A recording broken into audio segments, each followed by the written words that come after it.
हरे कृष्णा, राधे राधे। आज हम आपको माघ मास का 19वां अध्याय सुनाएंगे। महर्षि वशिष्ठ के मुख से गंधर्व कन्याओं की मुक्ति के बारे में सुनकर महाराज दिलीप ने प्रश्न किया कि हे गुरुवर, गंधर्व कन्याओं को क्यों शाप का भागी बनना पड़ा? वे गंधर्व कन्याएं किसकी पुत्रियां थीं? उनकी कितनी संख्या थी तथा उनका क्या दोष था? माघ मास में उन्होंने कहाँ माघ स्नान किया था? वह महर्षि लोमेश द्वारा किस प्रकार उनके शापों का शमन हुआ, यह जानने की मेरी इच्छा है। महर्षि वशिष्ठ ने कहा, अत्यंत प्राचीन काल में कुबेर की अलकापुरी में 5 गंधर्व भ्राता निवास करते थे। उनके नाम सुख, संगीति, सुशील, चंद्रकांत, सुप्रेम तथा स्वरवेदी थे। उन 5 गंधर्वों के 5 कन्याएं थी। सुख संगीति की कन्या प्रचोदनी, सुशील की सुशीला, चंद्रकांता के सुतारा, सुप्रेम की चंद्रिका तथा स्वरवेदी की कन्या का नाम सुईश्वरा था।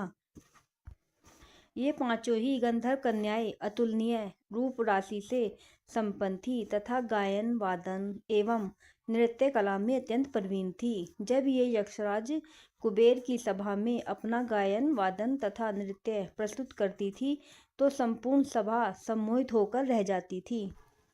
एक बार वैशाख मास में यह 5 गंधर्व कन्याएं गौरी पूजन के लिए सुंदर वस्त्र आभूषणों से सज्जित होकर अपने वाद्य यंत्रों तथा वीणाओं को लेकर वन में गई। वन में एक सरोवर के समीप पहुंचकर उन्होंने गौरी पूजन हेतु कमल पुष्प तोड़ना प्रारंभ कर दिया। इसके साथ ही उन्होंने उस सरोवर में स्नान भी किया। वस्त्र परिवर्तन, रोली स्वर्णमयी बालुका से देवी पार्वती की प्रतिमा निर्मित की और रोली, चंदन, कुमकुम, अक्षत, कमल और परिजात पुष्पों एवं धूप, दीप, नैवेद्य आदि से देवी का पूजन किया। गौरी पूजन के पश्चात उन्होंने प्रतिमा के सम्मुख गायन वादन करते हुए नृत्य करना प्रारंभ कर दिया। गंधर्व कन्याओं का गायन, वादन, नृत्य में अंग संचालन तथा स्वर प्रबंध अत्यंत मनोहर था। जिस समय ये गंधर्व कन्याएं देवी पार्वती को प्रसन्न करने हेतु नृत्य एवं गायन कर रही थी, उसी समय वहां स्नान करने के लिए महर्षि वेद निधि के पुत्र आग्नेय आए। आग्नेय अत्यंत रूपवान थे। उनका सौंदर्य कामदेव को भी लज्जित करने वाला था। सौंदर्य के साक्षात अवतार आग्नेय ने मृगचर्म, उत्तम यज्ञोपवीत तथा कटी में मेखला धारण कर रखी थी।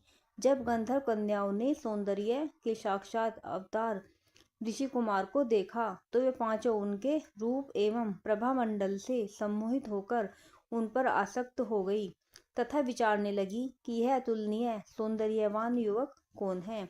उन्होंने नृत्य तथा गायन त्याग कर उन्हें टकटकी बांधकर नेत्रों से देखना प्रारंभ कर दिया। सभी गंधर्व कन्याएं सम्मोहित और काम पीड़ित होकर विचार करने लगी, कहीं यह रूपवान पुरुष कामदेव तो नहीं। गंधर्व कन्याओं के हृदय दूषित हो चुके थे। उन्होंने सोचा, यह चाहे कोई भी क्यों न हो, पर ईश्वर ने यहाँ इसे हमारे निमित्त ही भेजा है।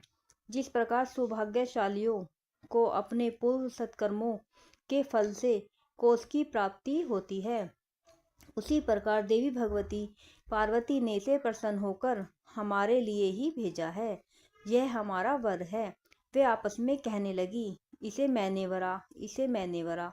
आपस में इस प्रकार चर्चा करती ही वे गंधर्व कन्याएं भ्रमित होकर आनंद मग्न होकर नृत्य करने लगी।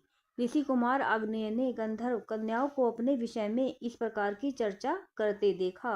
वह मध्याह्न क्रिया से निवृत्त होकर विचारने लगा कि यह तो बड़ा अनर्थ हो गया। क्या ये सुंदरियां मुझे भी विचलित करके सम्मोहित कर लेंगी? तब मैं किस प्रकार अपने धर्म और शील की रक्षा कर सकूंगा? अतः मुझे यहाँ से चलना चाहिए। ऐसा विचार मन में करके ऋषि कुमार आग्नेय गंधर्व कन्याओं के अपने समीप पहुँचने से पहले ही अपने योग बल से अदृश्य हो गया। योग शक्ति से अदृश्य हुए ऋषि कुमार को अपने सामने न पाकर वे सुंदरियां प्यास से व्याकुल मृगियों के समान दुखी और हो गई। उन 5 गंधर्व कन्याओं ने व्याकुल होकर ऋषि कुमार आग्नेय को बहुत ढूंढा, पर वह नहीं मिला। इस प्रकार ऋषि कुमार आग्नेय के वियोग से दुखी हो व्याकुल होकर वे गंधर्व कुमारियां अचेत हो गई। कुछ समय बाद मूर्छा से मुक्त होते ही वे मणि खोए सर्प की तरह व्याकुल तथा विषिक्त होकर अपने घर पहुंची, जहां वे सीधे शयनागार में पहुंचकर अपने अपने बिस्तरों पर मूर्छित होकर गिर गई। न तो उन्होंने भोजन किया और न ही किसी से बात की। राधे राधे।